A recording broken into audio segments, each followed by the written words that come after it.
Um tipo de estudo muito comum é o relato de caso. Qual que é a importância dele e qual que é o papel dele no entendimento do prognóstico?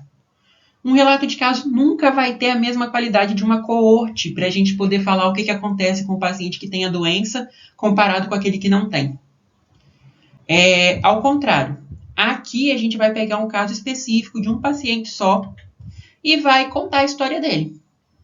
E para que isso serve, então, se é um paciente só, se a gente não sabe como que o organismo dele reagiu, se de outra pessoa vai reagir igual, se a gente não sabe quais medicamentos, se algum medicamento ali realmente é um causador da melhora ou da piora dele, e aí, para que serve, então?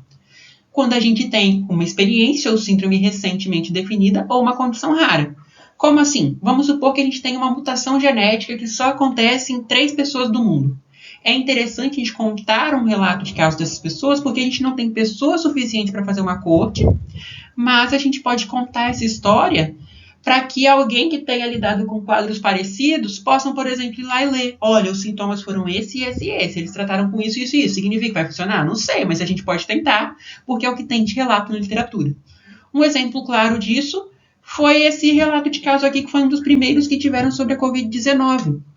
Ele foi enviado dia 7 de janeiro de 2020 e contou um novo coronavírus associado com doença respiratória humana na China. Estava contando um caso de um paciente com esse problema, os primeiros casos diagnosticados em 12 de dezembro. Então, naquele momento que a gente tinha uma doença nova, totalmente desconhecida, a literatura científica mais interessante a se publicar era contar os primeiros casos que estavam acontecendo para a comunidade científica entender com o que ela estava lidando, para que depois, com o tempo, com condições, pudessem ser feitas coortes, pudessem ser feitos ensaios clínicos para tratamentos, estudos pré-clínicos para poder desenvolver o tratamento. Mas, em um primeiro momento, o mais importante era apresentar para a comunidade científica o que estava acontecendo. Como fazer isso? Com um relato de caso. Uma segunda opção seriam as séries de casos, que é quase a mesma coisa. A diferença é que no relato de caso eu vou contar um caso só.